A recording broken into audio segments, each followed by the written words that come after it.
Hey everybody, Mac here again. Promised you a double dose of best and worst of 2018, so here is my video for the worst movies of 2018. I love movies, and I don't want any movie to truly fail.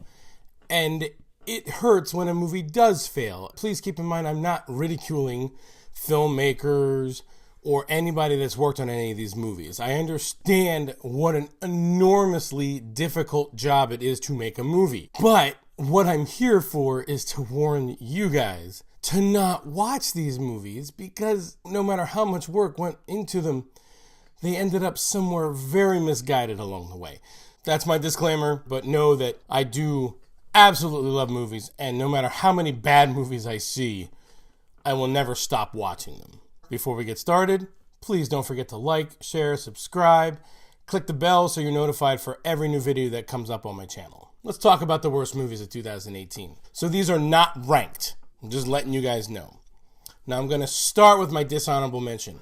And this is not a movie per se. This is actually a studio. My dishonorable mention is my disappointment with Disney animation in the year of 2018. I am very much in the minority with this, but I will tell you flat out, I was disappointed. First off, with The Incredibles 2. I know people raved about that movie, and I've seen it 3 times at this point, and I don't see what the big deal is. I think it hits home the points a little too hard and a little too often. Like, we get it. You know, he's working on being a better father. We get the politics behind everything. It just all seemed too much for me. And that's not to say it's a bad movie. It's not a bad movie, but I was just very disappointed with that huge build-up to it. And the other Disney animation that I was very disappointed with this year was Ralph Breaks the Internet. Again, got rave reviews. And then I went and got a chance to see it, and I just didn't get what the big fuss was. And I think the problem with Ralph Breaks the Internet is that it was way more clever than it was enjoyable. Like, it was more clever than it was funny. Like, the way they handled a lot of the internet stuff was really clever, but it just wasn't funny. It could have been funnier, and I wanted it to be funnier, and it ended up being a disappointment. So Disney animation in 2018, you guys kind of let me down. Hopefully 2019 is better for Disney animation, because we have Toy Story 4 and Frozen 2 coming out. I'm really hoping at least one of those is really good. All right, so let's get into my actual worst movies of the year. Now, I do have a worst movie of the year, and it's a clear frontrunner, and boy, is it bad. We're going to work our way up to that one. So I'm going to give you, some appetizers to start off with. And the first one that I saw that was very, very forgettable, and the more I thought about it, the worse it got, was the first Purge. Now, listen, the Purge movies are not masterpieces to begin with. They actually, in my opinion, I think got gradually worse. I know people love the second Purge movie, but I think they've gone down in quality. Election year was so then they decided to do this first Purge, and completely forgettable, paced really poorly, to be honest. Some really promising lead performances, but were let down by a script that just did not care. So the first Purge, one of the worst movies of the year. Followed closely behind by a sequel of a movie that I had a great time with, and this is The Equalizer 2. Man, Denzel Washington. I can't recall the last time I saw a Denzel Washington movie where I actually, drifted off while watching it, and that's The Equalizer 2. For how much fun the first Equalizer was, with its, crazy violence, and the great character of Denzel as this, this ex-military CIA, I don't even remember what he was. He was ex-something, and now he's, in this movie, he's driving Uber or Lyft or whatever. For it to go so boring. And then the whole third act of the movie takes place on an island during a hurricane. What a disappointment. And it's a real shame, because it wasn't only a disappointment, it was dumb and bad and just, ugh. Sorry, Denzel, you're usually infallible, but The Equalizer 2, man, brought you down, buddy. Next one on my list, I saw because I have children. I have 2 boys that, are 11 and 6, and my 6-year-old particularly wanted to see Hotel Transylvania 3.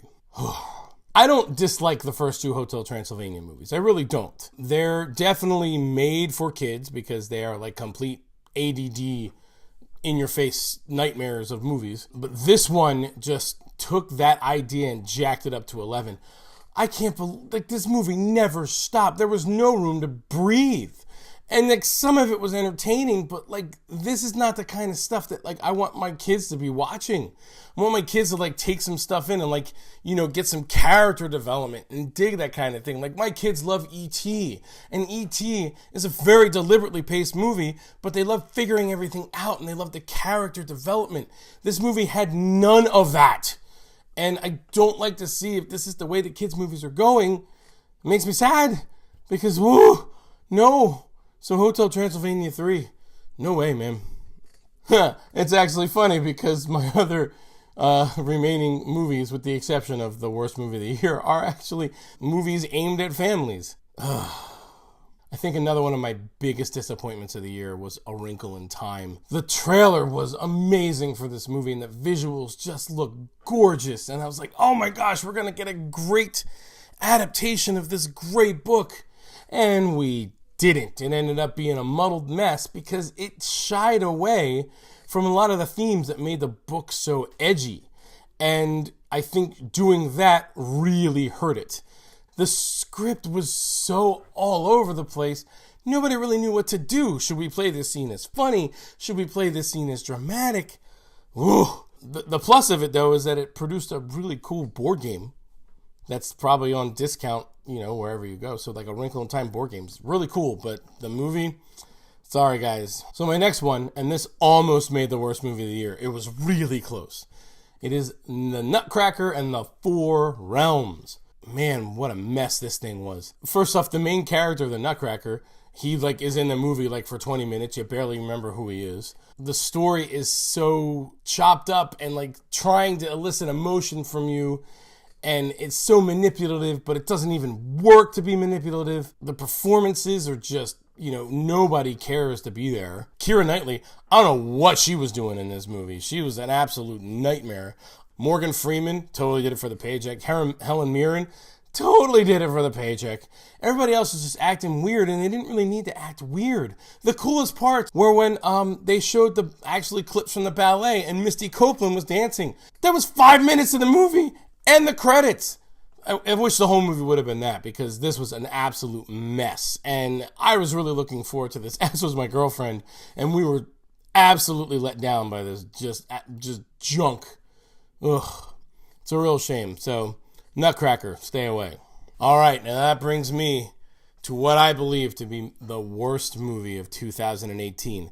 Now, you're not going to find this on any worst of lists. I'm pretty sure nobody else is, 100% in agreement with me with this. But I am absolutely saying that Skyscraper was the worst movie of 2018. And let me tell you why. I don't care that the movie is derivative. Yes, it's Die Hard again with Dwayne Johnson. And I'm okay with that because Dwayne Johnson, like Denzel Washington, can make movies watchable. He can make action movies watchable. Rampage was not a masterpiece, but it was fun. And Dwayne helped that movie. Skyscraper was the most boring action movie I saw all year. Nothing was surprising. All the action sequences were completely boring and hackneyed.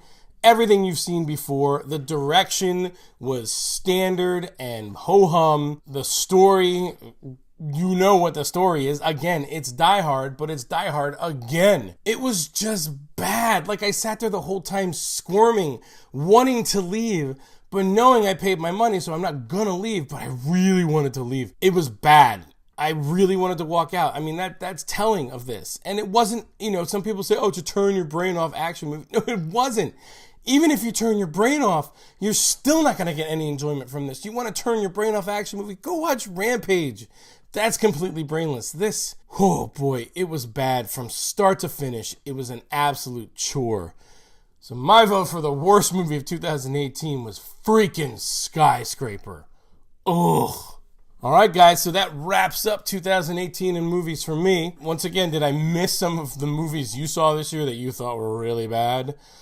Please put them in the comments. Do you disagree with some of the things I mentioned as the worst movies of the year? Again, put those in the comments. You know I love reading them. I do want to thank everybody for helping me grow my brand new YouTube channel here. This is a blast. I love doing it. No matter how many viewers I get, I'm probably still going to keep doing it.